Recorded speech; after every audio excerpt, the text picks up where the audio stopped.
Come on, you're an attorney, Mr. Smith. You can answer the question. Of course it was hearsay.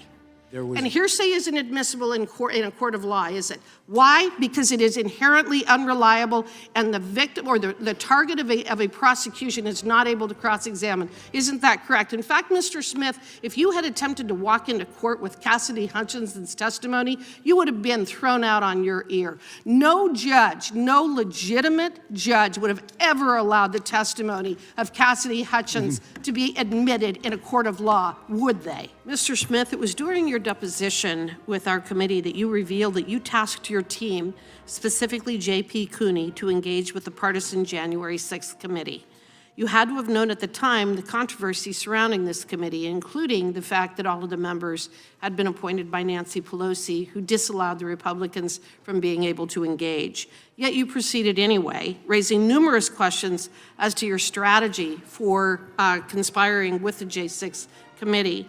You had every possible resource available to you.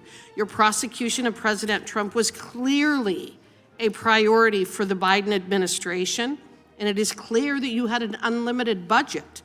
And you also left no stone unturned, even subpoenaing records from sitting members of the House and Senate. So what information could the J6 committee possess that you and the nation's top law enforcement agency could not obtain on your own? I did request J.P. Cooney. What did they have that you couldn't obtain on your own? In any investigation, you What information did they have that you were not able to obtain on your own? I couldn't know that until I had their information. Was there anything there? Did you find that they had information that you were not able to obtain? I don't recall specifically every bit of information. What I can tell you is we took in their information because we wanted to collect any information that could be relevant. We made our own independent assessment of the evidence. Okay, so from the time that you were appointed as special counsel up to the date of your resignation in January of 2025, did you personally have any contact with any members, staff, or contractors of the House's January 6th Select Committee, and if so, who?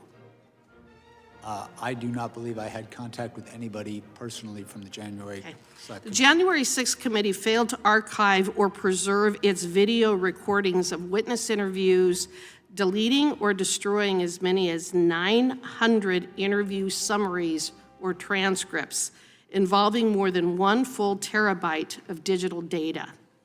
I repeat, the J6th committee destroyed evidence.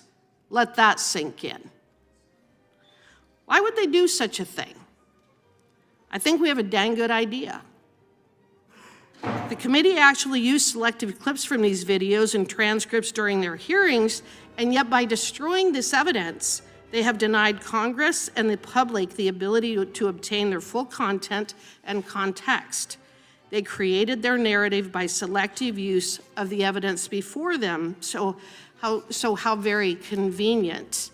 Did you or your team receive any of those witness transcripts or video recordings of transcribed interviews from the Select Committee that were not released to the public? What I can tell you is that I requested J.P. Cooney to contact the Select Committee. Do you know if you received any of the evidence or testimony that the J6 committee eventually destroyed? I don't have any information that the J6 committee You don't know destroyed one any way or evidence. the other as you sit here today. No, what I'm telling you is that I requested all the information we could get from the January 6th. Has all of the information that you requested been preserved? All of the information from the J6 committee, has that been preserved? The information that we requested and received, we reviewed it. It was Has it part of been our preserved? file. Yes, as part Thank of you. our files. And Were you or your team advised, or did you get the impression from anyone affiliated with the January 6th committee that these documents were not for public release, even though portions of them had already been shown to the American people? Were you advised to keep any of the information from the J6 committee confidential? as I sit here right now, I don't recall that. Okay. I recall. Did the J6 committee provide you with the Cassidy Hutchinson testimony as part of the trove of documents that you received? As I sit here now, I don't recall, but it would Well, be very you're familiar with her testimony, aren't you? I am, and And in fact, wouldn't you agree with me that Ms. Hutchinson's testimony, especially the most explosive allegations made, was comprised of hearsay upon hearsay upon hearsay? Come on, you're an attorney. Mr. Smith, you can answer the question. Of course it was hearsay. And hearsay isn't admissible in a court of law, is it? Why? Because it is inherently unreliable, and the victim or the target of a prosecution is not able to cross-examine. Isn't that correct? In fact, Mr. Smith, if you had attempted to walk into court with Cassidy Hutchinson's testimony, you would have been thrown out on your ear. No judge, no legitimate judge would have ever allowed the testimony of Cassidy Hutchins to be admitted in a court of law, would they? I disagree. Well, and then we've already talked about your record. Mr. Chairman, the gentlelady's time has long since expired. Back.